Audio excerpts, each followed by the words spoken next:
la pasé de show con la familia, en casa, tranquilo, mire, bien chévere, bien compartiendo en grande como corresponde. Mire, un día más de padre, seguro. Digo, es todos los días, ¿sabe? Pero por lo menos ayer se singulariza. Espero que hayan desayunado, que estén bien, que estén ready. Mire, están esas carreteras vacías, día de fiesta, federal, y está la cosa chévere. Todo el mundo, mire, más o menos descansando, excepto los que tenemos que trabajar ahí. Y yo estoy aquí trabajando como corresponde. Quiero enviar un mensaje de solidaridad y de pésame a la familia de Alexander Rodríguez Cordero, muy conocido allá en la zona de Río Piedras. No se perdía nuestro programa, muy amigo de mi hermano Gilberto, que lamentablemente no podrá estar acompañando a la familia de Alexander porque se encuentra fuera de Puerto Rico. A toda la familia del restaurante El Obrero allá en Río Piedras, ese icónico restaurante histórico en esa zona, a Luis, su dueño, muy amigo de Alexander, a todos ellos vayan mi pésame y mi solidaridad en un momento como este. Me dicen que Alexander se pasaba hablando del cañaveral y de leí todo día del programa, no se lo perdía. Que Dios lo cuide y lo guarde, al buen amigo Alexander de allá, del área de Río Piedras, a Luis, a toda la gente del Obrero, mi más sentido pésame. Bueno, vamos rapidito con Luma, Lumita, Lumera. Luma, Lumita, Lumera, 1,264 abonados sin energía. Gracias, Manuel, por el agüita. Gracias siempre, hermano. 1,264. Ese número subió. Ahora cuando verifiqué que estaba achero con la musiquita, a 2,436. Ustedes saben que el pasado viernes Juan Saca, el nuevo presidente de Luma, estuvo con nosotros. Estuvimos hablando un rato y yo le comentaba a Juan, yo lo voy a tratar así a Juan, ya es mi pana, que yo todas las mañanas doy el desglose de abonados sin energía, que esto era imposible que se hiciera antes cuando estaba la Autoridad de Energía Eléctrica, pues no daban ese dato. Luma lo tiene que dar porque en su contrato lo establece. Y a estas horas voy por región. La región de Arecibo, 402 sin energía. La región de Bayamón, 486. Carolina, 117. Caguas, 596. Mayagüez, 48. Ponce, 396. Y San Juan, 391. Para un total de 2,436. Siempre recordando que son casi 1,5 millones. De casi 1,5 millones de abonados, solamente 2,436. No estoy tratando de decir que me importa poco esos 2,000 y pico. Claro que me importan y claro que quiero que sea todo el mundo con luz. Pero le estoy diciendo cuál es la data en este momento para cuando veamos a alguien que nos diga por ahí que está todo el mundo sin luz, pues sepa que es un embuste, porque usted lo puede corroborar de inmediato cuando abre la página de Luma. La información está ahí. Cuando sube, sube y cuando baja, baja. ¿Verdad que sí? Así son las cositas. Sencillito. He recibido una enorme cantidad de comunicaciones de toda naturaleza o a través de distintos medios con la comparecencia del nuevo presidente de Luma, Juan Saca, que estuvo con nosotros el pasado viernes. Sin duda, esto va a convertir la discusión sobre Luma en una muy distinta de lo que fue durante estos pasados 2 años. Ustedes saben que Luma comenzó el 1 de junio del año 2021. Apenas cumple 2 años. Y siempre señalé y reconoce el presidente de la compañía matriz de Cuanta, que es la compañía matriz de Luma, reconocía en una entrevista la semana pasada que el problema mayor que han confrontado es el de comunicación. Y en función de eso, él señala también que el mayor reto de Juan Saca es precisamente ese. Y evidentemente él está consciente de esa realidad porque lo discutimos el pasado viernes con nosotros.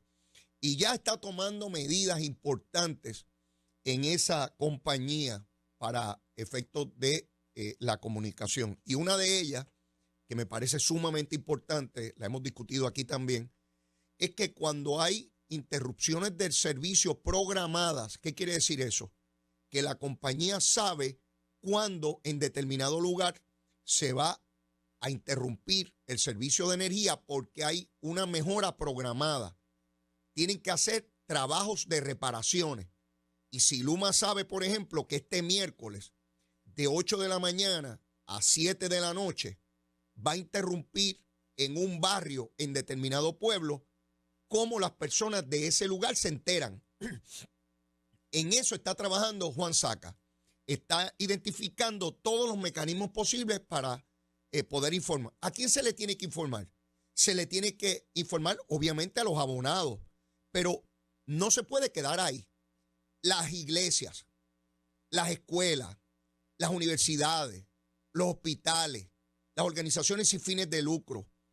Hay que crear una masa crítica que provoque, que promueva, que agilice esa comunicación y que todo el mundo en la zona lo sepa.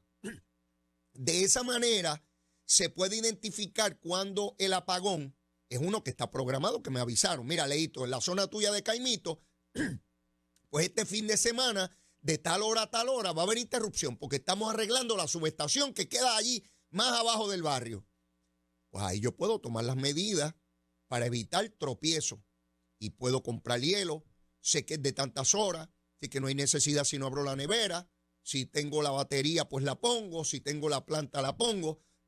Perdón. Y de esa manera se hacen los ajustes que corresponden.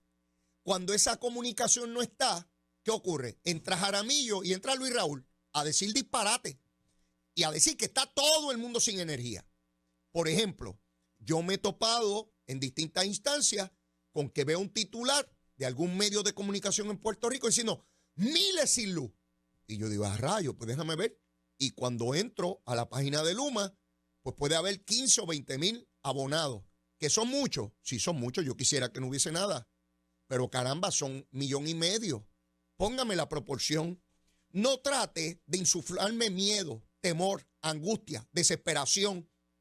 No, ubíqueme en comparación. Mira, Leito, son 1,468,000 y de esos hay 15,000 sin energía. Entonces yo veo, caramba, no quiero que nadie esté sin energía. Son 15,000, pero son 1,5 millones. Cuando usted escucha o lee miles sin energía, usted dice, ay, la mitad de la población está sin energía. ¿Por qué es importante eso? Para que nosotros podamos mirar en perspectiva cuán malo, bueno o regular está el sistema. ¿Qué provoca los apagones? Eso es otra cosa que Luma tiene que explicar. Mire, en tal área se fue porque está una reparación programada. O en tal área se fue porque se nos cayeron unos postes, se nos cayeron unas líneas, había una vegetación que interrumpió el servicio. Información. La información es poder. Y el que tiene un programa de radio, de televisión, de prensa escrita, de redes sociales, tiene la posibilidad de informar o desinformar. Volverlos locos a todos ustedes, metiéndole miedo y la gente desesperada y creando una sensación que puede ser cierta, pero puede ser falsa. Y a eso yo me dedico aquí, a tratar de aclarar cositas, ¿verdad? Obviamente mi opinión, que es tan buena o tan mala como la de cualquier otro pájaro o pájara que haya en los medios de comunicación en Puerto Rico. Sí, porque yo no le voy a atribuir a ningún pájaro aquí en la opinión pública opiniones mejor que la mía, ni peores. Es sencillamente una opinión. Por eso yo los escucho y los leo a todos. Y escucho a gente muy responsable, muy seria en los medios, y escucho un montón de disparateros, seguro, que todo es por buscar rating y crear un revolú y una gritería y una tontería en medio de la comunicación en Puerto Rico. Así que tendremos la oportunidad, igual que la tuve yo, y Juan Saca me adelantó, que va a estar aquí próximamente y que no me va a decir el día que va a venir. Y yo le dije que bienvenido. Él entra por ahí, se sienta ahí, empieza a contestar preguntas y a darme información. Ese tipo de disponibilidad es vital, es crucial para el desempeño de Luma. Y vamos a ir viendo cómo esto se va a ir recuperando, porque yo estoy convencido que lo vamos a levantar. Claro que vamos a levantar el sistema eléctrico en Puerto Rico. Distinto a otros pájaros, que es todo pesimismo y nunca vamos a salir del atolladero y nosotros somos los peores del mundo. Mire, vamos a superar todo esto. Todo esto, claro que sí. ¿Cómo no? Si otros lugares del mundo lo han podido hacer, ¿que seremos nosotros más brutos que nadie? No, señor. Están los recursos, está el talento, está la organización. Y yo espero algún día, en su día, que la gente mire a Juan Saca y a todo ese gran equipo que trabaja para levantar las líneas y echar para adelante el sistema, que son boricuas, la inmensísima mayoría son boricuas de aquí, Sí, sí, no son hechos en otro lado, son hechos aquí, hechos en Puerto Rico. Y están ahí fajados todos los días, entregados, echando para adelante este sistema. Así que me parece que en la medida en que Juan esté por todas las emisoras, radio y televisión, y que le hagan las preguntas que sean. Mire, yo vi de lo que está hecho. Lo tuve ahí frente a mí. Y sé que es una persona que tiene la capacidad de bregar con cualquier pájaro o pájara en los medios de Puerto Rico, incluyendo los que se ponen con gritería. Porque hay algunos que para tratar de encubrir su incapacidad gritan. Y ocurre igual con los abogados. Cuando usted escucha a un abogado en el tribunal que grita, es que no es muy capaz. Sí, sí, sí. Los gritones tratan de encubrir su incompetencia con gritería. Y como el que no sabe dice, ay, gritó mucho, sabe mucho, no sabe nada. No sabe nada. Eso de la gritería, esa bobería, olvídese de eso. Mire, el tribunal le dijo a Victoria Ciudadana, Movimiento Victoria Ciudadana, el Partido de Victoria Ciudadana y al PIB, que no se pueden coaligar, que no. ¿A qué me refiero? Ustedes saben que ellos se quieren coaligar, se quieren mezclar unos con otros y que una misma persona esté en el cuadrante de dos partidos a la misma vez. O sea, que Leito aparezca en este partido y en este otro también. La cara mía en dos partidos, porque que se hacía al principio del siglo pasado. Esta gente quiere ir para atrás en vez de para adelante. Están evocando el principio del siglo XX. En vez de ir para adelante, van para atrás. De milagro no empiezan a votar como Cristóbal Colón. Ah, ¿verdad? Que allá no se votaba. Pues el tribunal le dijo que el pleito ese que radicaron con muchísimos expertos, ellos siempre radican con muchísimos expertos y gente bien inteligente, ¿sabe? Esa gente son bien inteligentes. Nosotros somos brutitos, pero ellos son bien inteligentes. Son brillantísimos. Usted los mira y no los puede ver porque son brillan, esa gente.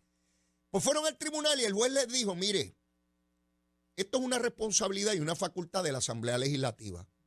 La Asamblea Legislativa determina cómo es la ley electoral y cómo son las papeletas y los requisitos y toda la cosa. Yo no puedo entrar ahí. Yo no puedo venir aquí y legislar. Ellos plantean que en la medida en que no se les permite eso, se les violan derechos constitucionales. Y plantean que la Asamblea Legislativa no puede hacer lo que les dé la gana y los tribunales no intervenir. En principio ellos tienen razón, porque la Asamblea Legislativa no puede tomar medidas absurdas. Por ejemplo, la gente de San Juan va a ir a votar a Ponce por ley. Pues obviamente ahí los tribunales van a tener que intervenir, porque están limitando el derecho. Pero sin embargo, la ley puede requerir una tarjeta de identificación o no. Y alguien podría decir, no, yo no quiero enseñar ninguna tarjeta porque eso viola mis derechos. Pues se ha sostenido que sí, que esa facultad la tiene la Asamblea Legislativa porque ningún derecho es absoluto, ¿verdad que no? Ningún derecho, ninguno. Ni de asociación, ni de expresión, ni el derecho al... se plantea que el derecho al voto es absoluto. Bueno, tiene sus limitaciones porque hay requisitos, ¿verdad que hay que inscribirse? Yo no puedo decir, no, yo voy a votar porque me dé la gana y yo no me inscribí nada porque me violan mi derecho. No, no. Pues sí, tiene limitaciones y se puede reglamentar. Y lo que está diciendo el tribunal es que no hay ningún derecho que se violente bajo ese parámetro y que eso es una cuestión de la Asamblea Legislativa, regularlo. Pero les voy más lejos. Si Manuel Natal quiere que la gente del PIB vote por él o de otros partidos, no hay ningún problema con eso. No existe el voto mixto y el voto por candidatura. El que quiera votar por él, aunque haya votado por otro partido, ahí vota por él. Yo no entiendo cuál es el julepe. Y los de Victoria Ciudadana que quieran votar por Dalmau para la gobernación también lo pueden hacer. Pues si ese voto está ahí, lo conocemos hace años. Si voto por candidatura, no voto bajo ninguna insignia arriba y voto por candidatos abajo. Obviamente no puedo escoger para una posición más de una persona, ¿verdad? No puedo hacer eso. Pues es un disparate. ¿A quién finalmente elegí? O sea, no puedo votar por Achero y por Emanuel para el mismo cargo, porque no escogí a ninguno, lo cancelé. Ahora puedo votar por Emanuel para gobernador y Achero para alcalde. Sencillo. El voto mixto o por candidatura. Yo no sé cuál es la folloneta de que es que nos queremos coaligar y con la coagulación esa. Eso parece más coagulado que otra cosa. Pues ahora dicen que van a pedirle reconsideración al juez. No creo que tenga mucho éxito, no creo que tenga mucho éxito apelando eso. Así que finalmente acabarán votando por candidatura o mixto, porque no veo ninguna otra opción. Mire, tengo que ir a una pausa, pero luego de la misma sigo quemando el cañaveral, que me quedan temas aquí como loco. No se vaya, llévatela, Chero. Cosa. Esto es anual. Estamos en la época de la zafra, ¿verdad? Como la caña, como quemar el cañaveral. es tomar las medidas correspondientes. Vivo en una zona inundable. ¿Qué cosas necesito para enfrentar? Cuando pasó María, cuando pasó Fiona, ¿qué cosas debo tener? ¿Qué cosas debo arreglar? Tenemos tiempo suficiente, distinto a cuando es un terremoto o un tornado, en los lugares en que hay, donde usted no tiene manera de anticipar nada. En el caso de los huracanes, ¿verdad? Por trágico que sea estos fenómenos, cuando llegan a nuestra isla, pues tenemos semanas incluso para prepararnos. Ya escuchamos de ese fenómeno que viene por ahí por el Atlántico. Va a tardar en lo que llega a nuestra zona. ¿Tenemos tiempo para prepararnos? Claro, claro que tenemos tiempo. Así que vamos a tomar las medidas de precaución necesarias, de manera que si el fenómeno llegara por aquí, pues que cause los menos problemas posibles, ¿ves? Y no es necesariamente los vientos, la lluvia, el agua, crea muchos estragos. Así que en guerra avisada dicen que no muere gente. Sí, siempre mueren. Lo que pasa es que mueren menos. Esa es la cosita, ¿no? Mire, hay información en la prensa hoy relacionada al cierre de las salas de parto en los hospitales de Puerto Rico. Para los que cuestionan por qué se cierran escuelas porque no hay niños. Fíjense cómo todo esto valida una cosa con otra. Cerrando las salas de parto, los médicos que atienden los nacimientos se van de Puerto Rico. Nace cada vez menos gente. Ya llevamos varios años donde mueren más personas que las que nacen en Puerto Rico. Esto es un fenómeno pero que muy importante que le prestemos atención. De igual manera, la prensa reporta hoy, del otro lado, la falta de personas para atender la población de la tercera edad, particularmente aquellos que no tienen familiares que los cuiden. Los alcaldes están poniendo la voz de alerta porque de ordinario es a los municipios donde van las personas, los familiares a procurar ayuda, las amas de llave, las personas, los cuidadores. No hay suficientes personas y cada vez esa situación será mayor porque nuestra población envejece rápidamente. Cada vez mayor cantidad de la población está en la tercera edad y eso significa que lejos de construir muchas escuelas, hay que construir muchas égidas. ¿Se dan cuenta? Porque la gente dura más. ¿Por qué duran más? Porque tenemos mejor medicinas. Si hay un elemento que nos indica cómo estamos en el área de la salud, es también la longevidad de nuestra población. ¿Cuánto es el promedio de vida del puertorriqueño? En la medida en que esos avances de la medicina, los cuidados, cada vez son mayores, pues una persona va a durar más tiempo. Porque existe la posibilidad real de que así sea, con los cuidados y los medicamentos y todas las cosas. Así que miren de una parte cómo se cierran las salas de parto y cómo hay que ampliar la oferta y los servicios para esa comunidad cada vez envejeciente y mayor en Puerto Rico. Así que cuando yo me criaba, los gobiernos tenían que trabajar en abrir más escuelas. Y más, hubo un momento que eran las canchas. Yo recuerdo cuando yo era legislador en los 90, los legisladores se volvieron locos asignando dinero para techar canchas. Y eso era canchas y canchas y canchas y canchas. Y una juventud inmensa. Pero ya no. Vaya a las canchas hoy en día. Vea la cantidad de instalaciones deportivas que no hay jóvenes. No hay jóvenes en esas comunidades. Yo estoy cansado de verlas. En lugares donde antes usted veía eso eran montones de jóvenes en las instalaciones deportivas. Hoy ya no hay jóvenes en esos lugares y en esas comunidades, personas mayores. Así que lo que eran las instalaciones para esa juventud ya no está. No nacen muchachos y siempre recuerdo, hace más de un año ya, quizás 2 años, estaba en un restaurante cuando llegó una pareja joven con dos, la joven estaba embarazada y tenía un pequeñín, lo llevaba el papá y cuando entró la dueña del restaurante pidió un aplauso porque esa pareja tenía hijos y todo el mundo empezó a aplaudir. Y a mí me acordó una película que no recuerdo su título, pero recuerdo que la humanidad abrazaba a la única mujer que estaba embarazada porque no nacían niños. Y a mí me ericé porque yo dije, pero espérate, ¿para dónde vamos? Va a llegar un momento aquí en la isla que la gente sencillamente no van a nacer niños. Y es una situación que requiere que el gobierno y las políticas públicas que se desarrollan anticipen lo que evidentemente ya nos viene para encima. ¿Cómo nosotros vamos a cuidar de nuestros adultos mayores? ¿Cómo lo vamos a hacer? Si no tienen familia, ¿quién los va a cuidar? ¿En qué centros van a estar? Los medicamentos. Así que esos retos que ya cada vez son más estudiados y que nos dan cuenta, por ejemplo, hoy yo los invito a que lean los artículos en distintos periódicos donde se da cuenta de la urgencia de los alcaldes porque no tienen suficiente personal, no tienen suficientes recursos para la demanda cada vez mayor, mucho mayor, por parte de las comunidades donde tienen adultos mayores y no tienen quien los cuide. Los hijos tienen que trabajar, los nietos.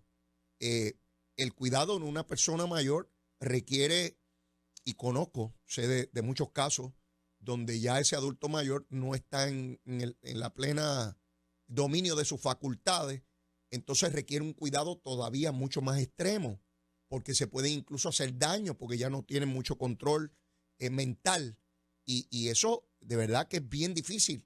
Personas encamadas, atender a una persona encamada requiere una paciencia y un esfuerzo físico y emocional inmensísimo.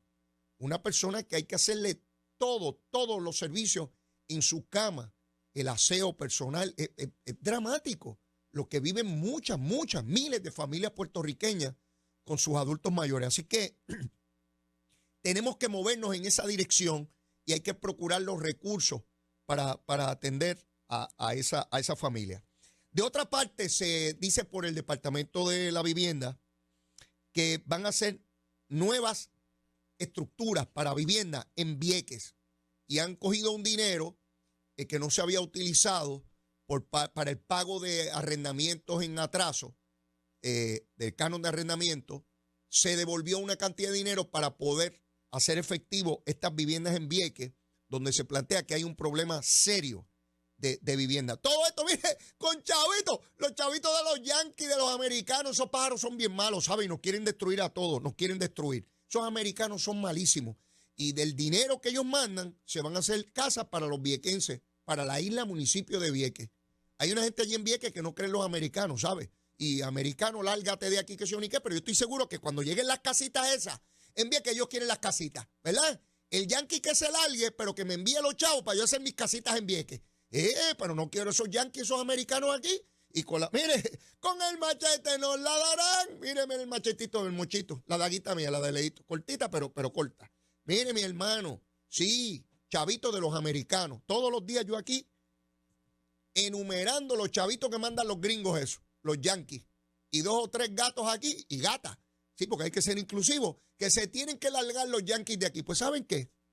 Casas nuevas para Vieques, casas para las personas que las necesitan. Y yo contentito de que se hagan las casitas para la gente de Vieques. Mire, por otra parte, este jueves hay vista en la ONU. La Organización de Naciones Unidas, allá en New York, en los New York, allá está la ONU. Y viene la vista que hace siempre el Comité de Descolonización para escuchar a todo el que quiere expresarse sobre el caso de Puerto Rico. Y vienen con nuevos temas. Dice la prensa hoy que van a incluir algo en la resolución que emite esa entidad. Y es que tienen que incluir la gentrificación. Oiga bien, la gentrificación y que nos están robando las playas. Mire para dónde van con el embuste ese de la gentrificación. Porque aquí hay unos yanquis que se están quedando con todo aquí y que nos están desplazando. ¿Sí? Ahí van con ese disparate para allá. ¿Por qué? Porque hay que meter miedo. Hay que meter miedo y desasosiego. Entonces van para allá con el discurso. Yo no tengo problema con que hayan vistas en la ONU. Donde quiera que se denuncie el caso colonial y territorial de Puerto Rico, yo estoy de acuerdo con eso. Siempre van a ir personas con distintos matices allí, tampoco tengo problema con eso. Cada cual que opine como le dé la gana. Olvídese de eso. Después de todo, ya distinto a hace 30 o 40 años, la situación es totalmente distinta. En aquel momento se hablaba en el desierto, hoy no. Hoy el Congreso, Casablanca, el Tribunal Supremo de los Estados Unidos y un amplio sector de opinión pública en los Estados Unidos saben reconocen, admiten que Puerto Rico es un territorio colonial y que manda el Congreso. Ahí está la Junta de Supervisión Fiscal, ahí están las decisiones del Tribunal Supremo, ahí están las determinaciones del presidente, ahí están los proyectos para descolonizar a Puerto Rico, uno de ellos aprobado en la Cámara de Representantes Federal el año pasado. Si es que distinto a lo que era la ejecución del Comité de Descolonización de la ONU hace 10, 20, 30 o 40 años, hoy todos esos sectores de poder reconocen nuestro estatus colonial. Así que es cuestión de tiempo. Yo preferiría que menos, pero yo no puedo anticiparles cuánto, pues yo no tengo una bola de cristal, nunca la he tenido, para saber qué rayo va a pasar en el futuro. Pero lo cierto es que el grado de conciencia sobre Puerto Rico hoy es dramáticamente mayor que lo que era hace 30 o 40 años atrás. De hecho, hoy aquí en Puerto Rico, ni siquiera el liderato, lo que queda del liderato del Partido Popular, se atreve a decir que esto es lo mejor de los dos mundos. Nadie se atreve a decir eso. Nadie. En el plebiscito de 1993, cuando yo llegué a la Cámara como legislador, ese era el discurso de todo el liderato del Partido Popular, que esto era lo mejor y que de los dos mundos. Nadie hoy se atreve a decir eso. Nadie. Ni de los legisladores, ni de los alcaldes, ni el presidente del Partido Popular, nadie se atreve a decir eso. Al contrario, de manera tímida, dicen que hay que bregar y que mejorar, pero ni siquiera aquel discurso de que iban a mejorar, ni siquiera eso. Al contrario, lo que vemos es personas como Aníbal Acevedo Vilá, que fue presidente de ese partido, fue gobernador por el Partido Popular, fue comisionado, fue legislador. Hoy dice que Lela es una colonia. Yo pienso en el Aníbal Acevedo Vilá de hoy, al Aníbal Acevedo Vilá de 1993, cuando los dos llegamos a la Cámara de Representantes, y son dos Aníbales distintos. Dos Aníbales distintos. Aquel de 1993, lo mejor de los dos mundos, no somos un territorio, no somos colonia, somos lo más grande que hay. Todo eso decía en cada foro. Hoy dice que Puerto Rico es una colonia, un territorio y que hay que movernos a la libre asociación. Luis Raúl dice lo mismo. Fíjense cómo se van desprendiendo del Partido Popular. Paulatino, pero constante. Ahí, desprendiéndose. Al punto donde es un partido que ha quedado con un gran número de electores desafiliados de facto y otros de jure del propio Partido Popular. Así que esta vista del jueves de la ONU es importante. Yo no le quito importancia. Hay estadistas que le quitan, porque eso es la ONU, ahí hay un montón de pelú y de gente que sé yo. No, es importante la denuncia del territorio en cada lugar, porque en eso coincidimos, ¿o no? Los estadistas coinciden con los independentistas en que somos un territorio. ¿En qué difieren? En cómo resolverlo. Unos creen que es bajo la República y otros creen que es bajo el Estado federado. Pero la base sobre la cual argumentan su caso es la misma, que somos un territorio, que somos una colonia. Así que eso es parte de lo que se va a atender en ese ejercicio del jueves, que le añaden la gentrificación, que es importante esta cosa porque como he discutido y ahorita viene por ahí Cristian Sobrino, este discurso de la gentrificación es un discurso nuevo o un término nuevo que se acuña a la luz del resultado de la consulta de estadidad sí o no de la elección pasada. Eso dio paso a que sectores que creen en la independencia modificaran su discurso para ver si pueden insuflarle a la población de Puerto Rico el odio hacia los Estados Unidos y los americanos. Nos están gentrificando. ¿Qué es eso? Que nos están sacando, que ya no podemos vivir aquí, que los americanos se están quedando con todo. Noto que el discurso no tiene tracción. Ellos lo esbozan y muchos periodistas también lo esbozan, periodistas que creen en la independencia, ¿verdad? Y tienen todo el derecho del mundo a creer en eso. Yo no tengo problema. El problema es que traten de mentir descaradamente. Ahí sí, ahí hay problema. Porque hablan de la gentrificación esa, porque hay que personas que en un edificio una persona lo compró y subió la renta. Bueno, ese problema lo ha habido históricamente en Puerto Rico y en todas partes del mundo. El dueño me subió la renta. Vayan a la ciudad de New York, que eso es una de las discusiones más grandes que hay en esa ciudad históricamente. La renta y la compra de edificios y toda la cosa. Históricamente, en cualquier urbe, en cualquier área metropolitana, eso es una discusión continua, constante. Vaya a Europa a ver si no tienen el mismo debate. Que por cierto, tengo un amigo por allá que me dice que tienen IBU de unas cantidades enormes y las tasas contributivas son del 30 y pico al 40 y pico %. Y me escribe y me dice, Leo, y nos quedamos en Puerto Rico. Bueno, cada jurisdicción atiende la situación como mejor entienda, ¿no? Pero otra vez, este discurso no toma tracción y yo sé que tiene sectores enfermos, molestos. Nosotros tenemos que seguirnos moviendo en dirección de la descolonización. Y hoy hay dos columnas, y yo sé que Cristian Sobrino las leyó, porque estaba invitando a la gente a que las leyeran también. Y es una columna de Carlos Díaz Olivo, mi buen amigo, ex profesor, y el licenciado Iván Rivera, uno en el periódico El Nuevo Día y otro en El Vocero. Y yo se supone que es a las 9 que entra Cristian Sobrino, pero se fastidió. Como ya llegó, va a entrar ahora mismo a esta discusión. ¿Cómo estás, Cristian? ¿Todo bien? ¿Y tú, Leo? Un saludo a la audiencia. Qué bueno que llegaste temprano. Digo, tú yo siempre llego temprano. Sí, es verdad. Pero hoy... Yo tenía un jefe en mi primer bufete que me decía, si a las 8 era a las 7:45. Y si no llega a las 7:45, estás tarde. Está bueno eso. Me gusta. Cuando yo corría para alcalde, se molestaban conmigo la gente de la campaña.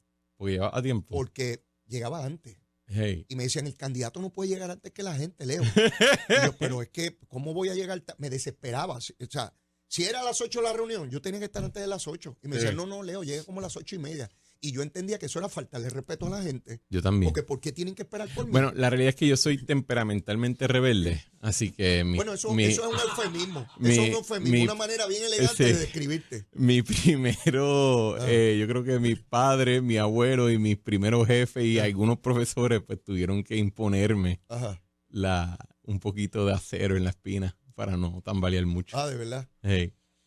Tempranito estaba sugiriéndole las dos columnas que leyeran la columna de Carlos Díaz Olivo y de Iván Rivera. Yo las había leído cuando tú posteaste. Ok. Y hay un hilo conductor en ambas. Sí, definitivamente. Bien interesante. Yo estoy seguro que no se pusieron de acuerdo para escribirlas. No. Sin embargo, las publican el mismo día y parecería como si se hubiesen sentado a redactarlo juntos. Sí. Después de discutir el tema. Me gustaría que me hablaras de esas dos columnas. Mira, ambas columnas, que lo interesante es que las recomiendo en el Twitter. Ajá. Acto seguido empiezo a recibir una serie de insultos sobre ambas. Yo me quedé como que están subrayando un poco el punto que hacen cada uno de ellos. Claramente ustedes son el público al cual se refieren. Que primero en ambos, yo creo que lo que subrayan en sus columnas es lo siguiente. Por alguna razón se ha creado una noción generalizada de que Puerto Rico está destinado a ser un paraíso. Y que todo supone que aquí salga bien, y si no es porque hay un grupo de personas encubiertas destruyéndolo todo, pues todo saldría bien. Y que segundo, eso requiere que siempre venga alguien de afuera a resolver los problemas.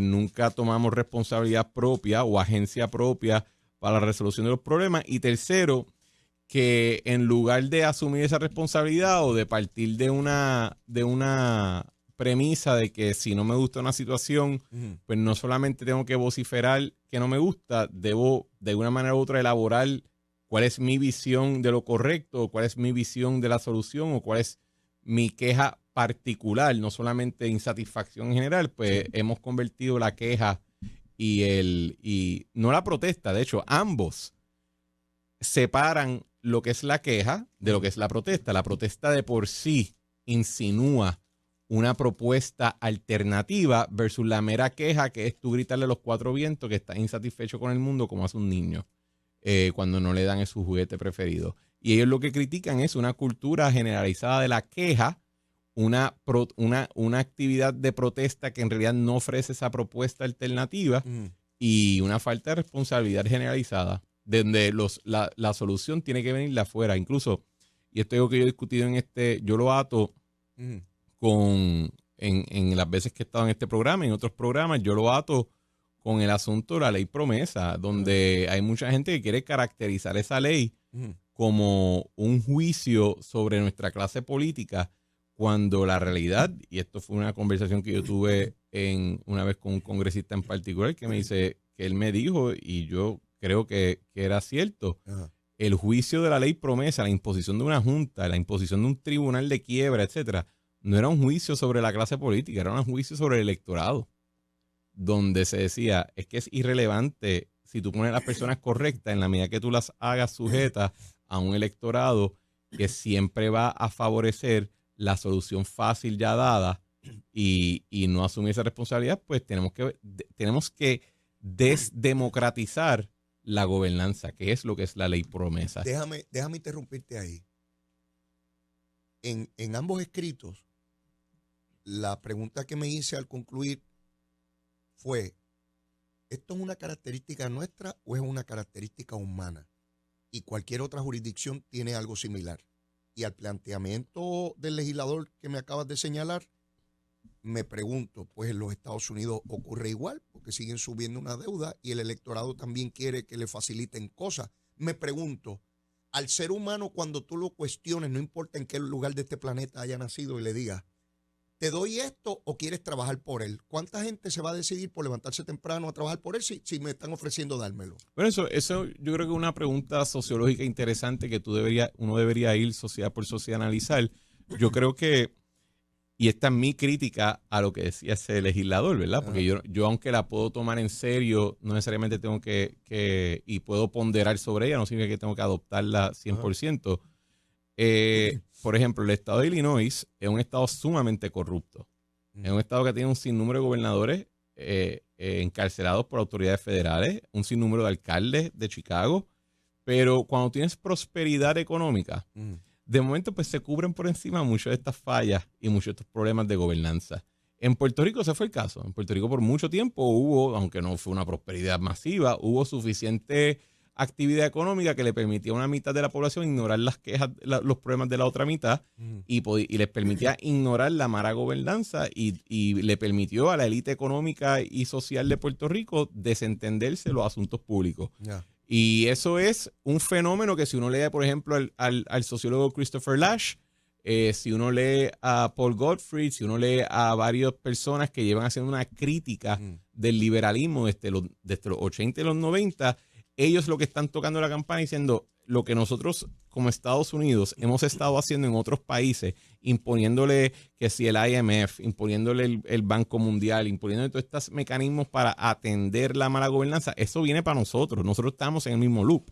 Así que yo creo que sí hay un elemento de que yo creo que puede decirse que es un síntoma del ordenamiento liberal, pero también tengo que admitir que en otros lugares, contrario a Puerto Rico, pues no típicamente se tardan 100 años en quejarse y después siguen y después no cogen el mensaje. Yo creo que nosotros tenemos un issue particular en ese aspecto. Vamos a hacer la pausa. Has entrado quemando el cañaveral a la menor provocación. Es que es feriado. Regresamos. Llévatela llena. En los periódicos El Nuevo Día y El Vocero, tanto de Carlos Díaz Olivo como de Iván Rivera, relacionadas a lo que parecería ser a base de estos dos autores de la crítica o la denuncia de los eventos sin ninguna alternativa para los mismos, donde la crítica se convierte en crítica por crítica y lo criticamos todo, pero sin ninguna consecuencia más allá de eso. Y me llamó la atención, igual que a Cristian, cuando vi que estaba recomendando la lectura y dije, caramba, en efecto. Y no se trata de estar de acuerdo con los autores. Se trata de uno mirar si hay algo ahí que debemos corregir, ¿verdad? Como hacemos con cualquier autor. Ya veo, empezó gente a insultarte por las columnas. Claro. Pues entonces el insulto, como muy bien tú describías, lo que hace es validar lo que dicen los autores. Sí, subraya la premisa. De que, pues, criticar por criticar. Y mi pregunta sigue siendo la misma, Cristian. ¿Eso es distinto en México? ¿Es distinto en Argentina? ¿Es distinto en España? ¿Es distinto en Alemania? ¿Es que en cada componente social siempre van a haber personas así y es inevitable que así sea? ¿O hay una sociedad que ha superado eso y que no hay crítica por crítica? Yo creo que en toda la sociedad hay crítica por crítica. Yo creo que en otras partes del mundo no se han dado las circunstancias ni las herramientas para que la vasta mayoría de la población no se dé por aludida cuando alguien habla de que hay algún problema o algo. Yo creo que en otras sociedades alrededor del mundo sí hay un mayor sentido de responsabilidad individual y comunitaria. No en todo, pero creo que sí hay otros lugares donde sí existe mejor y creo que hay otros donde existe peor. Y ejemplos abundan, pero a mí al final del día no me importa poco lo que estén haciendo otros lugares. Yo quiero ver qué están haciendo los que les va mejor y quiero ver en qué manera yo no estoy en línea con ese tipo de comportamiento para ver qué es adaptable y no. Así que sí, ¿no? Y el populismo también electorero, como dije ahorita, es síntoma del ordenamiento liberal, donde el elector no es un ciudadano, es un consumidor de productos. Y las campañas mediáticas de las campañas electorales, las campañas mediáticas de una candidatura parecen cada vez más un anuncio para un producto de una supertienda. El discurso suena más como un anuncio también de consumo y pues es una realidad que, ¿sabes qué? Y esto, por ejemplo, tú puedes comparar esto fácilmente. Ve a YouTube. Ve a YouTube, ¿verdad? Una plataforma fácilmente accesible. Y busca un discurso de John F. Kennedy cuando corrió en los 50 y en los 60 y compáralo con un discurso de, vamos a decir, de Obama y de un George Bush. ¿Verdad? Y tú vas a ver, y un George Bush en los 90, o sea que en bloque. Y tú vas a ver un progreso donde los políticos y la élite entienden que en verdad no tengo que sonar muy inteligente, a mí ir haciéndolo más bobo. Y no importa la inteligencia del político, ¿verdad? Porque yo te podría decir que tanto John Kennedy como George Bush padre, como Obama, eran los tres genios, ¿verdad? Pero sus discursos cada vez suenan más brutos. Y es porque subestiman su audiencia, subestiman su electorado y lo tratan todo desde el punto de vista mediático. Bueno, el elemento... Y te lo digo a cada rato, a mí me pasa mucho. Le dijiste, oye, estás muy elevado, bájalo a Arroyo Habichuela. Yo, ¿qué hablan en Arroyo Habichuela? Voy a hablar con tu papá o algo. O sea, yo estoy aquí porque pienso que tengo algo diferente a lo que tú escuchas en la calle. Y no voy a embrutecer mi discurso. Y si no te gusta, pues no me inviten más al programa. A mí un poco me importa. Yo puedo entender eso, Cristian. Sin embargo... Por lo menos cuando yo uso en arroz y habichuelas, es que todo el mundo me entienda. No quiere decir que disminuya el grado de complejidad de lo que voy a explicar, sino que todo el mundo, irrespectivamente de sus grados académicos, de su trasfondo, entienda la complejidad de lo que intento transmitir. No, por lo menos desde mi caso, no es subestimando a la gente. Sí, pero en esos casos, tú utilizas bien una herramienta que también la utilizo yo, que hay asuntos y temas que son por su naturaleza de cierta complejidad, que van a requerir repetición. Porque de igual manera... Y lo repites porque poco a poco la gente lo va internalizando y lo entiende. Otra cosa es tú decir, es que yo no hablo de esos temas porque a la gente no le importa y en verdad se van a dormir igual. Ahí es lo que estoy hablando. Yo creo que soy irresponsable porque uno tiene una obligación de educar. Exacto. Y máxime cuando se aspira a representar a un pueblo, esto no es porque a alguien le pareció. O eso es lo que suena bonito hoy. Más que la realidad es que, Leo, como a mí no me pagan, así que pues yo voy a decir las cosas como yo entienda. Y yo estoy claro en eso, y puedo estar de acuerdo contigo en términos de esta simplificación absurda que se hace en el proceso político para tratar de darle a la gente algo que lo satisfaga de manera inmediata, aunque sea una irresponsabilidad, porque un poco más tarde van a estar todos fastidiados. Exacto, ¿verdad? Sí. Porque, sí. Tú te sientes bien ahora y esto es placer momentáneo. Y el otro asunto es, y esto sí lo tocan ellos en la columna, es la constante victimización. De que tú le dices a todo el mundo, tú te son víctimas, chicos. Nada de lo que te ha pasado está en tu control. Tú eres una mera víctima. Déjame pararlo ahí, Cristian, porque mira lo que me pasaba. Yo no sé si yo te he hecho este relato, pero cuando yo era chamaco trabajando en el colmadito del viejo, venía alguien y me pedía un refresco. Y yo miraba la nevera y le preguntaba, ¿lo quiere grande o pequeño? Mediano. Me decía mediano. Sí. Y eso no era una alternativa, era grande o pequeño. Entonces yo iba a la nevera a buscar lo que a mí me pareciera mediano. Cuando lo ponía en el counter, eso la no persona es. me decía, no, ese es muy grande. fue muy chiquito. ¿De quién fue la culpa de que llegara lo que no era? Me la transfirió a mí, yo no era el culpable, era él el que quería un refresco, era él el que tenía que decidir. Pero finalmente él no era responsable de nada, el culpable era yo. Sí. Vivimos como sociedad buscando transferir nuestra responsabilidad individual en otro, sea el gobierno, sea la institución, sea quien sea, y ahí me voy a mover a otro punto. Yo identifico, Cristian, y esto no es que yo haya hecho un estudio, ni mucho menos, ¿verdad? El método científico más importante y primitivo es la observación, ¿verdad? Claro. Ok. Pues yo he observado algunas cosas en mis 60 años. Y el segundo, hablarlo. Exacto, poderlo Los textos originales de la filosofía son diálogos. Exacto. Pues, ¿a dónde quiero ir?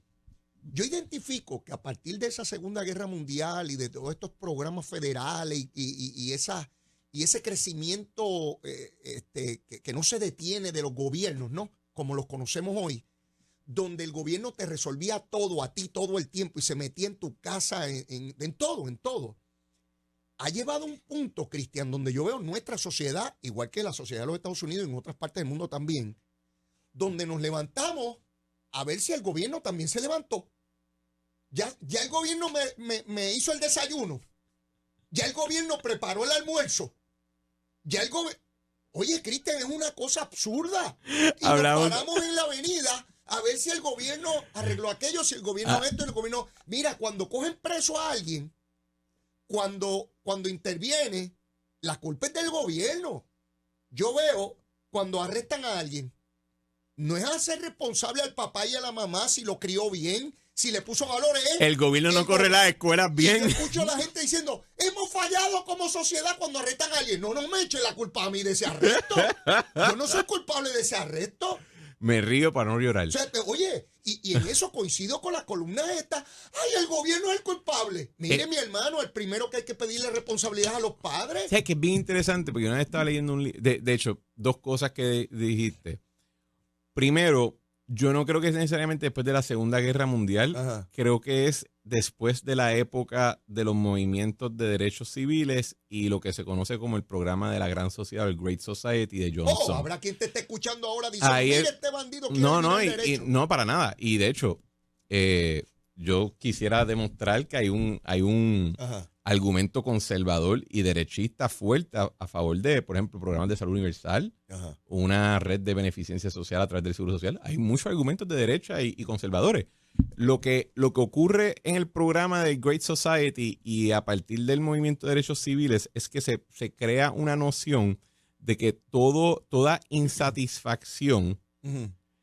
es remediable desde el gobierno, y que no solamente es remediable, sino que la función del gobierno es una terapéutica que tiene que atacar esos asuntos. Y entonces... Eso tú lo leíste. ¿Cómo? Eso es una teoría de alguien. Sí, eso está muy bien elaborado en la ciencia política. Y si quieren leer un libro muy bueno sobre el tema, hay uno que se llama Age of Entitlement de Christopher Caldwell. Y el que mencioné ahorita de Gottfried de After Liberalism. Esta cuestión terapéutica del Estado es nueva. Y es bien interesante porque en tiempos anteriores, cuando había un rey, que era una persona, o sea, un individuo, sí, o una mujer, ¿verdad? En algunos lugares, la gente no le pedía tanto a ese rey, porque siempre si un hombre, como tú le vas a pedir tanto, tú sabes, que se quede en su esquina, que tú sabes, después se pone medio activo y se empieza a meter en nuestra casa el tipo y toda la vaina. Ajá. Cuando democratizamos el asunto y expandimos la franquicia y creamos los parlamentos y la rama ejecutiva y las burocracias y eso, le empezamos a pedir de una manera sobrehumana al gobierno algo que nunca le pedirías cuando es solamente un individuo, ¿verdad? Y eso es una noción interesante de lo que tú dices, porque hablamos como si el gobierno fuera una persona con seguro social. Sí. Y en realidad son instituciones humanas que están pues, cumpliendo ciertos mandatos, pero tienen recursos limitados, tienen tiempo limitado. Y el asunto es que hay muchos problemas que tenemos hoy que no necesariamente con mera acción gubernamental se van a resolver. Por ejemplo, de hecho, hoy en El Vocero, la primera plana, o los primeros artículos que se discuten es con la oficial de cumplimiento De eso te iba a hablar. de la orden de emergencia por violencia de género. Ajá. Y yo leo ese ¿Qué te artículo. pareció cuando tú viste eso? Pues yo lo encontré un poquito, yo tomo notas cuando leo el periódico y un artículo me interesa y yo encontraba muchos asuntos conflictivos porque de una parte tú leías las expresiones de la oficial de cumplimiento, que creo que ella es fiscal. Sí, fiscal. Entonces, cuando tú lo lees, tú dices, oye, dentro de todo, ojalá no se necesitara una orden ejecutiva declarando un estado de emergencia para llevar a cabo todas estas acciones que ella está describiendo, porque aunque yo reconozco que no van a resolver todos los problemas del mundo, suenan bastante saludables, suenan responsables, suenan como cosas que deberían hacerse. O que debieron haber estado Ajá, así que yo digo, mano, qué cool que ella está haciendo esto y que ese grupo está haciendo esto. Segunda parte del artículo, pues son entrevistas, y el título es de Istra Pacheco. Son entrevistas a activistas de la causa de estos temas. Y es todo insatisfacción, no es suficiente, etcétera. Y pues primero hay que tomarlo con un poquito de sal porque ellas son activistas. Así que su rol no es decirte, pues vamos bien. Su rol es decirte, todavía falta, porque eso impulsa las causas que ya están. Pero segundo, yo decía, hay muchos de estos asuntos que yo lo siento mucho, pero tú puedes imponer todos los currículos que te dé la gana. Tú puedes crear todos los programas gubernamentales que te dé la gana y esto no va a resolver el asunto, porque es un asunto cultural. Y ahí, pues, hay un aspecto de activismo cultural, ¿verdad? Pero la idea de que a mí me da mucha, no sé ni cuál es la palabra, pero me deja un poquito confundido que estemos reclamando derechos que frente al gobierno un derecho en realidad hasta recientemente lo que significaba es no te metas. Tú tienes derechos para decirle al gobierno, páralo ahí. Es relativamente novel el tú decir, yo tengo un derecho, así que entra a mi vida, ¿verdad? Y creo que hay unos conflictos en esa retórica que no me caen. Lo otro que yo encontré interesante de la noticia es que la fiscal, que es la oficial de cumplimiento de esto, dice, la idea de esto es que no sea una emergencia permanente, que se haga rutinario los asuntos que se tienen que hacer. Y entonces, ¿qué dice de nuestro gobierno? Y yo tengo muchos comentarios de esto porque yo cuando estuve en la administración fue en varios periodos de emergencia, fiscal, huracanes, todo. O sea, yo nunca estuve en el gobierno en un periodo de, ¡ay, qué chévere! Tú siempre estabas como los cubanos en un tiempo. En estado de excepción, en estado especial. Entonces, yo decía, oye, esto es cierto, o sea, no puede ser que la única manera que tú puedas anticipar una acción gubernamental, pues, normal y aceptable, requiera una declaración de emergencia, porque la emergencia por su definición por su mera definición, es temporera, no es perpetua. Cristian, yo lo que identifico en el sistema en que nosotros vivimos y cada vez lo veo más fuerte, es suplantar la responsabilidad individual por la responsabilidad de un Estado, de un gobierno, sea el que sea, de derecha, de izquierda. Es esta cosa, en los tiempos de nuestros abuelos, bisabuelos, la responsabilidad primaria no era del Estado, era de las personas. Es que no había ni Estado para asumirla. Pero ahora esto es una cosa terrible porque no importa lo que pase.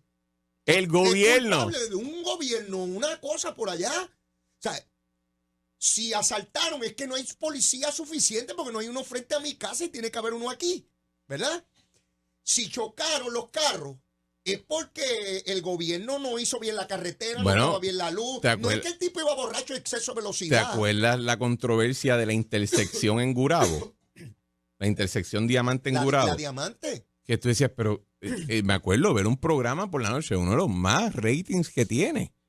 Y yo veía al director ejecutivo de carreteras con unos modelos enseñando cómo transitar por el Diamante. Y dije, hermano, apaga y vámonos. O sea, ¿por qué diablo tiene si tú vas a un examen de guiar donde... Si yo te tengo que decir a ti cómo guiar, Hay un problema. Sí. Usted era un adulto hecho y derecho. Pues si hay este letrero y usted lee, dice a la velocidad que tiene que ir, dice que es por ahí, que no es por allá. Pues y aquí todo era un fastidio con el diamante ese. Tuvimos 2 semanas No, el y diamante. el último artículo que yo leí el tema era un periodista diciendo, fíjate, no ha habido tantos problemas. ¡Qué bueno! Que sea... Bueno, yo escuché gente de opinión pública diciendo que se iban a matar un montón de gente ahí. Yo decía, bueno, pero seremos imbéciles nosotros. ¿Cómo nos vamos a ir a matar allí? O sea, es una cosa terrible. Pero si va un borracho, pues el problema no es que el tipo está guiando borracho, es que el gobierno no agarra a esos borrachos. O sea, el gobierno es todo, el gobierno no importa de lo que rayo hablemos. Entonces, otra vez, cogen al tipo robando y hemos fracasado todos como sociedad. Yo no fracasé, no me vengan con el discurso de que toda la sociedad fracasó. Sí, no me vengan con ese cuento a mí. Ahora, yo sé que los que se han comportado bien, los que han cumplido con la ley, son culpables de los que no, no, mire, no me venga con esa guasimilla. Eso es quitarle la responsabilidad al individuo. Yo soy responsable de lo que yo hago, mi esposa es responsable de lo que ella hace, mis hijos son responsables y nosotros padres somos responsables también por ellos mientras son menores y están bajo nuestra custodia. No diga eso. ¿Cómo que el Estado ni el Estado? Eso es controversial también. Ah, sí, porque yo crío a mis hijos. Pues los hijos míos los crío yo. Y no me venga ningún guasimillero ni ningún loco de estos a decirme a mí cómo yo crío a mis hijos. Sí, de eso me encargo yo. Y que los tengo que llevar a tal sitio o enseñarle tal cosa. Yo le enseño lo que a mí me dé la gana. Junto con mi señora esposa, que somos los padres de ellos. Y cada cual que críe los hijos como quiera. Ah, que como quiera pueden salir bandidos, podrían salir bandidos. Así es. Sí, porque no tenemos una caja de resonancia aquí para saber lo que va a pasar. Y yo estoy hoy aquí, a lo mejor dentro de 2 días me pongo a vender cocaína, qué sé yo. Así es la vida, te estoy hablando cómo es la vida. ¿Te lo han ofrecido? No me la han ofrecido, pero uno no sabe. ¿Lo consideraría? No, jamás. Perdón, te estoy llevando la máquina. No, es que y yo te estoy contestando con la máquina esa tuya. Olvídate de eso, para eso estamos aquí. Para eso estamos aquí. Pero otra vez, y me he metido en este tema porque es un tema que me apasiona. Cómo insisten sectores de opinión pública en Puerto Rico a la cañona de que somos responsables todos de lo que hace mal otro pájaro por allá. No, si yo meto las patas mañana, no es culpa de la sociedad, es culpa mía. ¿Ves? Sí. Si yo decidí pegarle un tiro a alguien y matarlo, no es culpa de la sociedad, es mi culpa. Yo tengo que cumplir por eso. Y que yo creo que todos hemos, o sea, nadie aquí batea 1000 y todo el mundo comete errores. Y los que hemos estado en vida pública, la tragedia es que nuestros errores tienden a ser sumamente públicos. ¿Sí? Y la parte más fácil de dañar la dinámica es que uno como figura pública también asuma esa visión victimizada de la vida. Sí. Y cuando te pase algo, si tú quieres pasar la página genuinamente y crecer y echar para adelante, tú tienes que sentarte y analizar de qué manera tu metida de pata fue tuya. Sí. Y no fue más nadie. ¿Seguro? Y lo que te pasó, y si estás colgando de la cruz, pues felicidades, te clavaste tú mismo. Sí. ¿Verdad? Y ese asunto, no te rías que después pierdo el track. Y ojo, eso no implica que no vas a atender asuntos sistemáticos. Eso no significa que vas a hacerte el ciego ante injusticia, claro, ante desorden, ante corrupción, etcétera.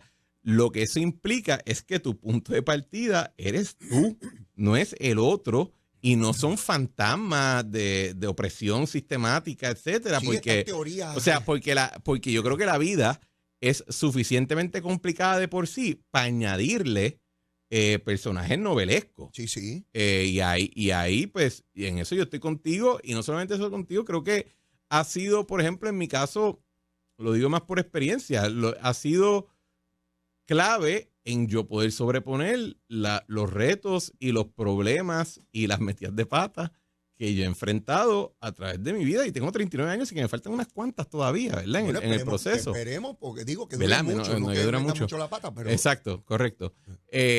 Y es te puedes molestar, incluso te puedes quejar, pero llega un momento en que tú dices, ok, pero ¿qué hago yo? ¿Qué voy a hacer? ¿Qué hago yo? Sí. ¿Qué hago yo? ¿Qué hace mi grupo? O sea, mi familia, mi clan. En lugar de estar pues, pidiéndole la bendición y la salvación a cosas etéreas. Una cosa etérea. Que no existe. O sea, y cuando yo digo etéreo, no estoy hablándome de cuestiones divinas. O sea, la fe es crucial, pero yo creo que no existe una tradición religiosa en el mundo que ante el sufrimiento humano, la primera pregunta es, ¿y qué hiciste tú? ¿Verdad? Sí. Todas. Sí. Así que ahí y esa cuestión de que ¿qué diferencia es lo que es la queja de la protesta? Porque la queja es desmovilizante, la protesta es edificadora. De acuerdo contigo. Otra vez, sugerimos, recomendamos altamente las columnas de Díaz Olivo y de Iván Rivera. Y el artículo de Istra Pacheco sobre el estado de emergencia de violencia de género, etcétera. Seguro que sí. En el vocero.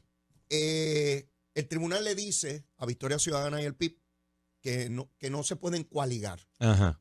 Que la Asamblea Legislativa tiene amplia discreción para regular los procesos electorales, así lo establece la Constitución. Ellos plantean que no puede llegar al absurdo la Asamblea Legislativa, en lo cual yo estoy de acuerdo con ellos, ¿no? Pero los procesos electorales se pueden regular a tal punto que si tú no tienes una tarjeta de identificación no puedes ir a votar. Correcto. Y te limitan el derecho a votar. Si no te registras para votar, no puedes hacerlo. Y si te inscribes en donde no es, te pueden recusar de la lista y no cosas así. Voto. Así que no es absoluto, no es una cosa que opera, es propio vigor. Yo llegué allí, yo vengo a votar y se acabó. Y nadie sabe quién yo soy, ni no importa, y yo vengo aquí a votar. Y nunca ha sido de esa manera. Por eso. Plantea el tribunal que esto es un asunto legislativo y que por tanto no hay violaciones de derechos aquí. Citaron la doctrina de la cuestión política. Que es una doctrina que, o sea, los tribunales, como los tribunales no tienen ejército para imponer sus determinaciones, ellos han desarrollado unas doctrinas donde ellos entienden o que no se pueden meter en el tema, o que mira, yo no te puedo dar remedio, o esto no me toca a mí dentro del orden constitucional. Y esta cuestión de la doctrina de la cuestión política, lo que en esencia dice es que el tribunal dice, mira, tu queja no es algo que yo puedo remediar desde el punto de vista de la ley. Tu queja es algo que se remedia a través del proceso político democrático. Por ejemplo, si no te gusta la ley y no hay un asunto viciado con la Constitución, pues, caballo, gana la elección y cambia la ley. No me vengas a mí para que la cambie por ti, porque yo soy un tribunal. O pídele a los legisladores que enmienden. Que enmienden. Sí, pero yo quiero decir la parte de que ganen, porque, de nuevo, es un asunto donde grupos más pequeños electoralmente, para no decir ínfimos, porque en este caso yo creo que Victoria Ciudadana y el PIB en las últimas elecciones se llevaron un buen porcentaje, pero no son la mayoría y no son los que gobiernan. Entonces, si tú no quieres la ley como está, pues caballo, gana y cámbiala. Exacto. O convence a los que sí ganaron a que la cambien por ti. Pero no vengas al tribunal a conseguir lo que tú no puedes recibir del electorado. Porque el electorado, pues es bien cómico. Es cuando dicen, es que Pedro Pierluisi solamente ganó con 33%. Es ilegítimo. Tú sabes que tienes razón, él solamente ganó con 33%, pero todos los demás perdieron por más. ¿Qué cosa? Así que si tú dices que a Pedro Pierluisi el 67% no votó por él, pues yo te puedo decir que el 80 y pico por ciento no votó por Juan Dalmau, el 80 y pico por ciento no votó por Alexandra Lúgaro, el 70 y pico por ciento no votó por Charlie Delgado. Lo liquidaste. El 93% no votó por César Vázquez y el 99% no votó por Elo Molina. Así que si Pedro Pierluisi es menos rechazado, es porque los demás fueron abrumadoramente rechazados más. Así que pues él ganó la silla. Porque porque lo único que el pueblo estaba en acuerdo es que lo odiaban a todos ustedes más que a él.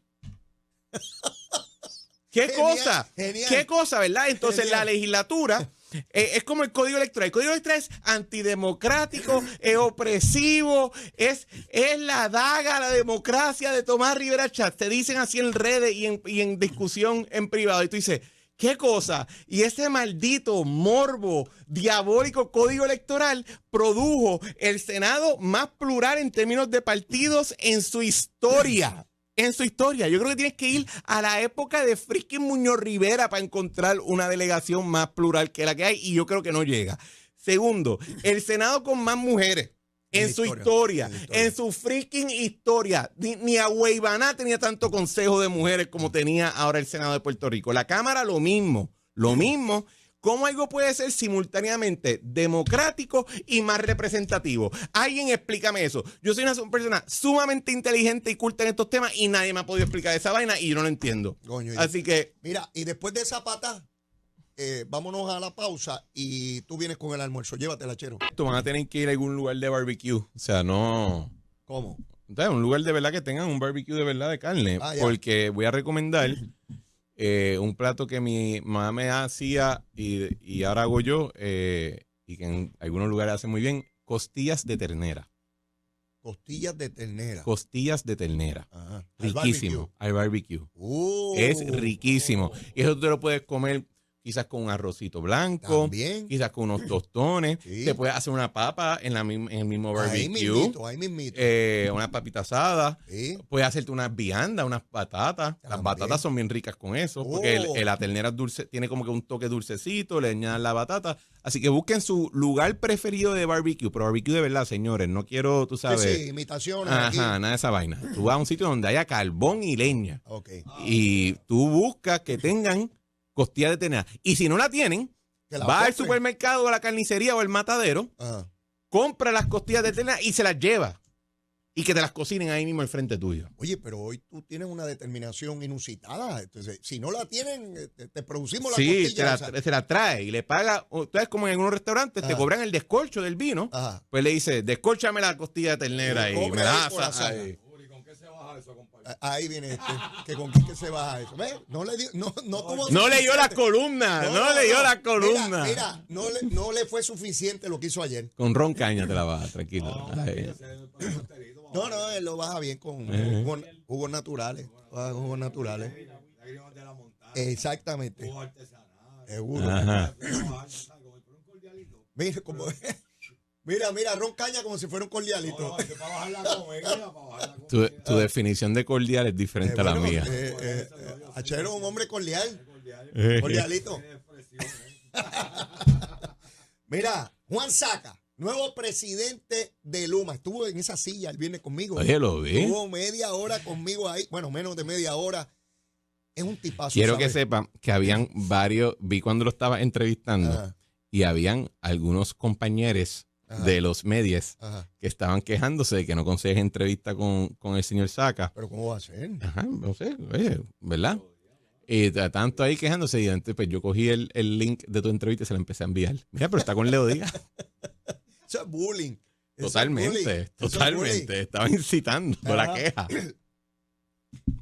Fue mi crítica desde el 1 de junio del 2021 cuando me di cuenta que no había una voz autorizada, un rostro que yo identificara con Luma, dejaba el espacio mediático abierto y daba que Jaramillín y Luis Raúl se despacharan con la cuchara grande. Stenby hacía todo lo posible con su personalidad para apagar un fuego con mucha gasolina. Y dice el presidente de Quanta, que es la compañía matriz, que el principal reto que tiene Juan Saca es la comunicación. Y en efecto yo creo que así es. Yo estoy de acuerdo. Y yo creo que dieron en el clavo con este nombramiento. Lo que pude observar de él, primero, tiene una personalidad sumamente agradable, conoce muy bien a Puerto Rico, vivió aquí por muchísimos años. Antes y después del huracán, él estaba metido en las telecomunicaciones. O sea, que él tuvo que atender esa emergencia ahí en el crudo. Le encanta Puerto Rico, habla español, los medios lo van a poder entrevistar y va a dar la data como corresponde, y está clarísimo de que el elemento de comunicación es vital para que la gente entienda lo que está ocurriendo y para no dejar que los paqueteros en los medios pues creen desasosiego. Las columnas de Diego Lugo e Iván Rivera, ¿no? ¿Qué te parece hasta ahora, verdad, el nombramiento?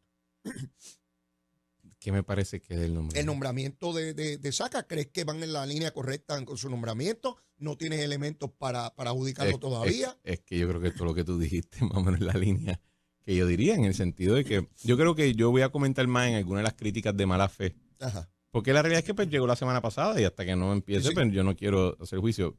Algunas de las críticas de mala fe que yo veía que decían, él viene de telecomunicaciones, no viene del sector energético. Exacto. Mire, señores, los directores ejecutivos de la Autoridad de Energía Eléctrica, desde el mejor al peor, y mira que yo conocí varios, yo en solamente un año y medio de miembro de la Junta de Gobierno de la Autoridad de Energía Eléctrica, conocí a 5 directores ejecutivos. 5 en el periodo que tú estuviste. Y tuve el honor de votar a 2 o 3.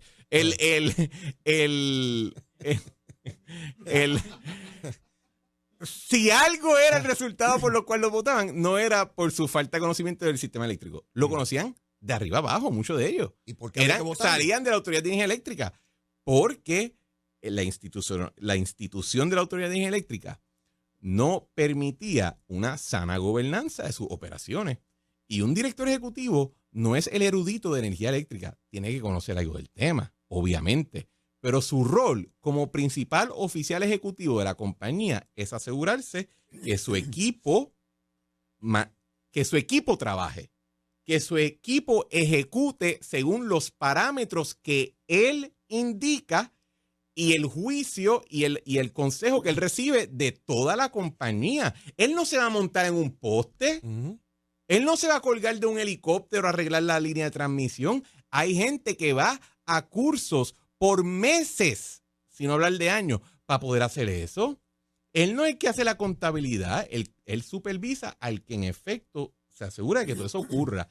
Así que el reto principal de Juan Saca, yo te diría, no es la comunicación. El reto principal de Juan Saca es asegurarse que su equipo y que entonces los equipos de su equipo y así sucesivamente a través de toda la institución haga su trabajo, ejecuten y den información correcta para que cuando sea necesario comunicar, él pueda ser adecuadamente transparente y no ser adverso a, yo creo que la sensibilidad de todas, porque yo te puedo decir algo, mira que yo he apoyado el proyecto de privatización, porque en parte pues, yo escribí la ley y fui el defensor principal por un tiempo de ese proyecto, así que me gustaría que salga bien.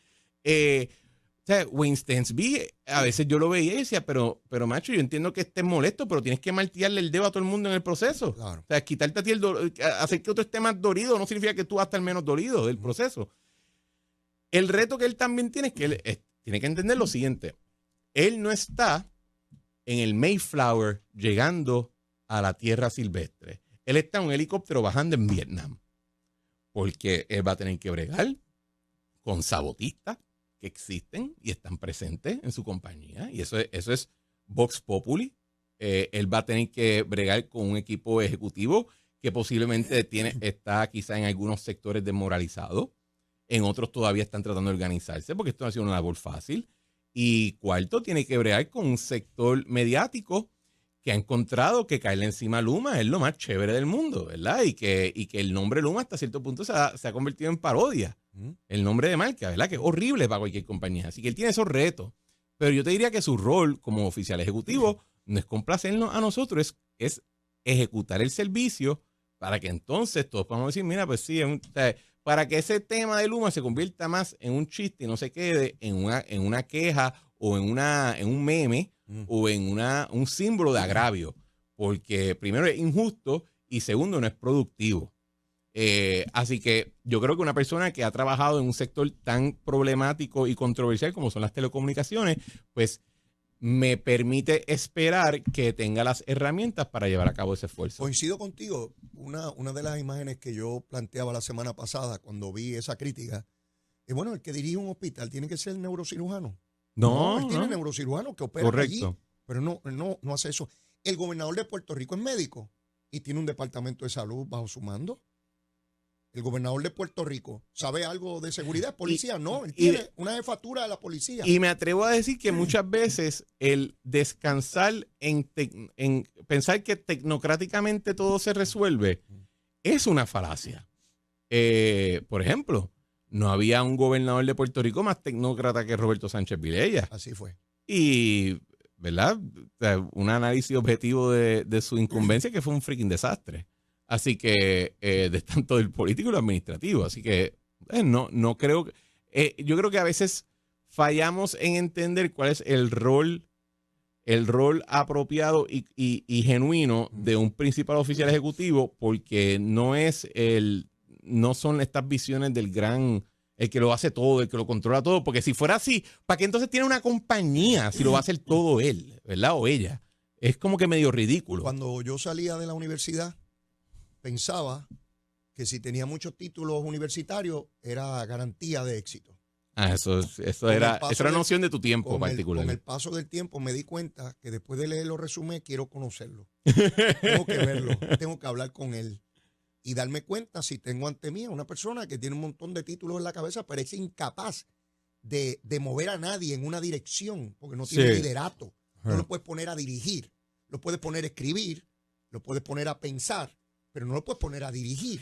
Y eso es tan clave en lo que tú dices, porque también depende del carácter de la institución o la cultura de la institución. También. Por ejemplo, yo en mi carácter profesional, yo sé que hay ciertos lugares donde yo voy a prosperar. Y hay lugares donde no voy a poder, no voy a bregar. Sí, tú sabes O sea, que yo ahí sé no que es. hay Ahí instituciones. no es. Quizás, debemos pensar también que quizás, mira, Wayne Stensby, pues quizás sirvió su rol ese primer año, o estos primeros 2 años, y pues ya va, y se acabó lo que te tocaba. Vuelve a tu compañía matriz, va a seguir ganando muy buen dinero, va a seguir trabajando, pero ahora le toca a otra persona que quizás va a encajar mejor con el lugar y el carácter de la compañía. Y yo creo que esa es la oportunidad que él tiene. También, y de nuevo, hay algunas críticas de mala fe que se han hecho, como que tú escuchas a alguna gente hablar y te dicen, no, Luma no ha hecho nada, está peor que nunca. Sí.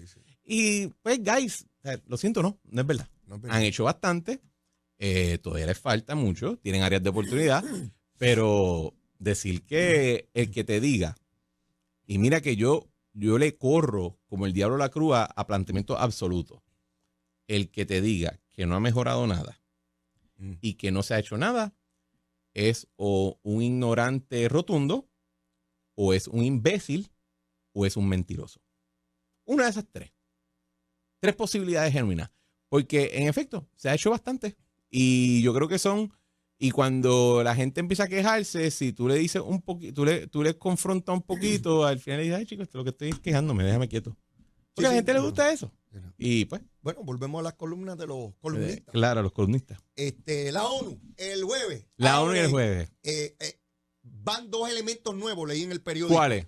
Gentrificación y las playas. Se va a incluir dentro del bosquejo que se va a presentar a la ONU porque está ocurriendo algo muy importante y dramático en la colonia, es que están gentrificando y van a incorporar ese elemento ahí. Eso vi en el periódico hoy, te lo plantean. ¿Qué te parece que con esa nueva vertiente, crees que se mueva a las Naciones Unidas y la Asamblea General? No, y les voy a decir algo.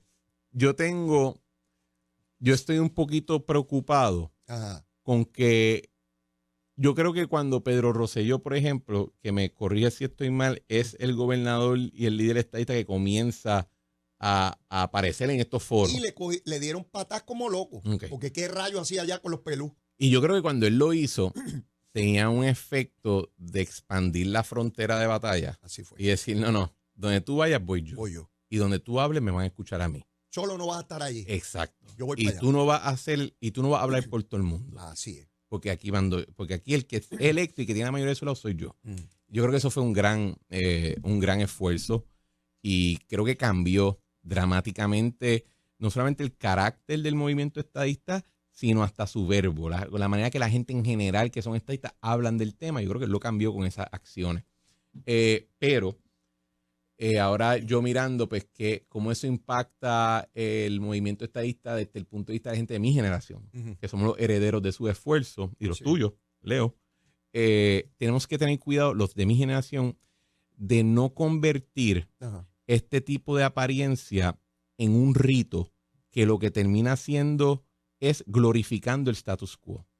Explícame eso. Porque si yo tengo, vamos a decir, si yo tengo estos foros que yo voy rutinariamente todos los años, o cada 2 años, o cada 3 años, cada 4, lo que sea, ¿verdad? El calendario, yo voy siempre, me siento allí, digo lo mismo y recibo el resultado poco significativo o predecible, el de siempre, y me quedo ahí estancado en ese rito de nuevo y de nuevo y de nuevo. Lo que termino haciendo es ofreciendo la colonia como chivo expiatorio.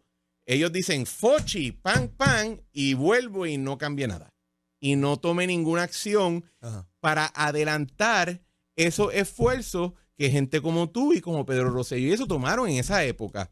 Porque ustedes lo llevaron hasta aquí. Entonces le toca a la gente de mi generación, ok, pues nos acaban de dar la batuta. Cogemos la antorcha. ¿A dónde la llevamos ahora? En el tramo de ustedes. En el tramo de nosotros. Y le tengo un poquito de miedo de que nos quedemos todavía un poco enclaustrados en la conversación que ustedes tuvieron, que era bien pertinente para ustedes, pero que nosotros todavía estamos viendo cómo la movemos, ¿verdad? Y no estoy diciendo que no ha ocurrido nada, ¿verdad? Por ejemplo, Yo creo que genuinamente lo que se ha hecho con lo de la delegación extendida está moviendo la conversación en una ruta diferente de donde ustedes la dejaron y donde nosotros la recibimos. Creo que por ejemplo, lo que ocurrió en la Cámara con el proyecto de estatus, mano, eso fue un movimiento bien importante. Y no estoy diciendo que debemos abandonar foros como las Naciones Unidas y nada, porque todos estos pájaros van a aparecer allí y decirle el 100% quiere la independencia y van a mentir sin ningún problema, porque llevan mintiendo por 100 años. Pero estoy cuestionándome, ok, ¿cómo tenemos que asegurarnos que estos ritos no se conviertan en una manera indirecta de mantener lo que estamos tratando de eliminar? Ya tú identificaste el problema, lo que no tienes es la solución, pero sabes que hay que buscarla. Y veo que hay otra gente que sí se está moviendo en esa dirección y me gusta verlo, pero quiero levantar la bandera que no nos podemos quedar solamente en esa discusión a la gente, y lo estoy diciendo para mi generación. Yo estoy de acuerdo contigo. Y cómo ser innovador, cómo sofisticar el método en una lucha que cada vez se ve más clara en su resolución, porque lo veo no solamente desde el punto de vista político, lo veo desde el punto de vista incluso sociológico. Cuando yo miro esa etapa de Pedro Rosselló y lo que era nuestra sociedad entonces, hace 30 a 40 años atrás, era una sociedad que veía a los Estados Unidos de manera muy distinta a como lo ven hoy. Hoy, particularmente por la tecnología, esto es un tema que hemos tocado antes, veo a los jóvenes más compenetrados y más sintiéndose parte de toda esa sociedad que lo que fue mi generación. O sea, yo veo con la proximidad desde el deporte. Yo veo incluso personas que creen en la independencia bregando con el deporte porque ese es el deporte de los Estados Unidos, las grandes ligas. Eso es de los Estados Unidos, olvídate de eso, eso es de los Yankees, de los gringos. Y los veo que hablan eso como una cultura y una cosa intensa de vida. Yo soy yankee, yo soy de aquel equipo, del otro. Y los oigo y veo gente independentista o de izquierda y los veo en las redes sociales con una fascinación increíble sobre esos valores americanos. Sí. O sea, es irreversible nuestro camino hacia la igualdad. ¿Cuánto tarde? Yo no sé. Eso es lo que está en discusión. Porque es que ya hay una compenetración sociológica que va más allá del elemento político. Sí. ¿Ves? Y cuando esa compenetración se da, los cambios en las leyes no es otra cosa que el reconocimiento de lo que ya pasa en la sociedad, no es de otra manera. Si lo haces al revés, desde el derecho para imponer, la gente lo va a rechazar porque eso no es lo que yo quiero. ¿Ves? Pero el reconocimiento de las decisiones judiciales de los tribunales supremos, de las legislaturas estatales o federales, no deja de ser el reconocimiento de lo que es un consenso generalizado en la sociedad. Y cuando yo veo sociológicamente este Puerto Rico de hoy frente al que yo crecí, los cambios son dramáticos, sí. Cristian, los cambios son dramáticos. Este no es aquel Puerto Rico que yo viví chamaquito donde la gente se embarcaba, aunque era en avión, decía que se embarcaban, y la gente definitivamente, la separación física y emocional era dramática. Hoy no, tú prendes esta cosa y hablas con alguien que está en el infierno viejo. No, totalmente. Y veo que esta cuestión de la ONU, que fue importante en su momento, ya incluso empieza a perder importancia, incluso para los grupos de izquierda. Bueno, imagínate, van a ir a quejarse del tema de las playas frente a unos comités compuestos 100% por países que privatizan sus playas. A rayos, Cristian. Vuelve. No hay un solo país latinoamericano que tenga playas que no las privatice de una manera u otra. Mantiene unas públicas y las demás las regala y las vende. ¿Ok? Y van a ir puertorriqueños a exigirle a ese comité que no se vendan playas. Ajá. Y ellos van a decir, ¿pero de qué tú hablas? Si esto es una gran herramienta, vender playas. ¿Yo sabes cuánto dinero yo le saco a vender mis playas? Y todo el mundo se queda, bueno, estoy incómodo. Pasa la página. No hay un solo país en ese comité que cuando le vayan a quejar de la gentrificación de la ley 2022, te van a decir, pero si mi problema ahora mismo es que yo tengo el mismo programa y el Tesoro Federal me está tratando de amenazar con quitármelo y yo, pues, si tú no los quieres, yo cojo a tus ricos también y me los traigo para acá, me avisa. Yo estuve en Cuba en 1988 y yo podía entrar a unos negocios que los cubanos de allí, no pueden entrar. No podían entrar. Entonces, es como, y yo creo que es lo que tú dices, esta disonancia de donde espera, de lo que te estás quejando. Eso no es parte de este comité aquí. Eso no es.